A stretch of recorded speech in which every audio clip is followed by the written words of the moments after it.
ایک بات میں آپ سب سے کہنا چاہتا ہوں، کبھی سوچا آپ نے کہ کیوں یہ پوری دنیا کو اسلام کے خلاف کرنا چاہتے ہیں؟ اتنا اسلحہ، اتنا پیسہ، اتنا میڈیا لگا رہے ہیں دنیا کو اسلام سے متنفر کرنے کے لیے، کیوں؟ ایک تو اس کی وجہ فیتھ ہے، بلیف ہے، ٹھیک ہے، لیکن اس کی بڑی وجہ کیا ہے؟ کنٹرول۔ کیونکہ میرے بھائی اگر اسلام غالب آ جاتا ہے تو ان کی 5 ارب 60 کروڑ کی الکوہلک بیوریجز، شراب کی صنعت تباہ ہو جاتی ہے۔ اسلام میں شراب حرام ہے، سخت حرام ہے، کیونکہ وہ عقل ہی ہے جو گناہوں سے روکتی ہے، اور شراب نے تو عقل زائل کر دی۔ نزلے سے لے کے وہ بڑے والے کینسر تک ہر بیماری کا ہیلتھ رسک یہ شراب ہے۔ وہ ملک جہاں پانی کی طرح شراب پی جاتی ہے، وہاں کے 300 بڑے سائنسدانوں کی ریسرچ ہے کہ ایک قطرہ شراب بھی انسان کے فائدے کے لیے نہیں ہے۔ اور اگر اسلام غالب آ جاتا ہے تو 5 ارب ڈالر کی گیمبلنگ، جوئے کی انڈسٹری گئی، کیونکہ اسلام میں جوا حرام ہے۔ مجھے کسی نے بتایا کہ کسینو ہوتا ہے نا جب جوا کھیلتے ہیں، ادھر گھڑی نہیں لگی ہوتی، کیوں؟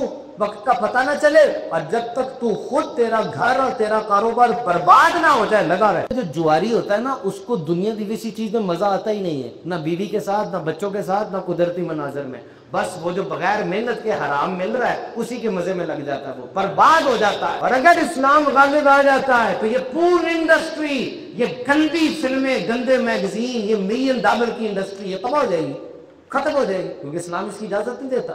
اگر اسلام غالب آ جاتا ہے تو یہ سود کی معیشت، یہ سود کا نظام تباہ ہو جاتا ہے، سارا ختم ہو جاتا ہے۔ دیکھو میرے جسم میں خون گردش کر رہا ہے، 5 لیٹر خون ہے، یہ سر سے لے کر پاؤں تک راؤنڈ ٹرپ 20 سیکنڈ میں لگا لیتا ہے، لیکن اگر اس گردش کے درمیان میں خون کلاٹ کر جائے، کوئی رسولی بن جائے، خون جم جائے تو کیا ہوگا؟ دل کا دورہ پڑے گا، دماغ پھٹ جائے گا۔ اسی طرح پیسہ بھی معیشت میں گردش کرنا چاہیے، اور یہ سود بیچ میں کلاٹ بن جاتا ہے، پیسہ رک جاتا ہے۔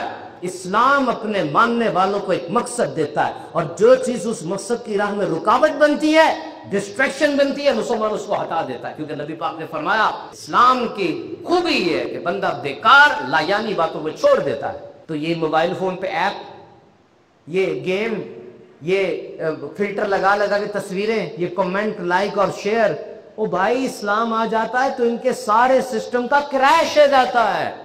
یہ کیسے اسلام کو اوپر لائیں گے؟ یہ خواہشات کے گندے سمندر میں ڈوبتا ہوا نوجوان جس کا اپنی ذات پہ کوئی کنٹرول نہیں ہے، سارا کنٹرول ان کا ہے۔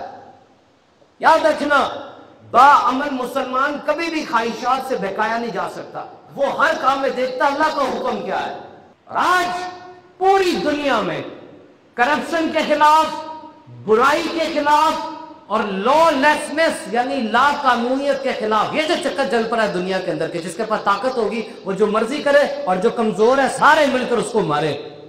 اسلام سب سے بڑی ریزسٹنس ہے اس کے خلاف۔ یہ جو ہم کہتے ہیں جی میں کیا کر سکتا ہوں اس پورے کام کو ٹھیک کرنے میں، آپ کچھ نہ کرے، آپ کے اپنے دماغ کو جو ری پروگرام کر دیا گیا ہے نا، اس کو ذرا سیٹ کر کے صراط مستقیم پہ لے کر آئیں۔ اللہ تعالیٰ سب کی خیر فرمائے۔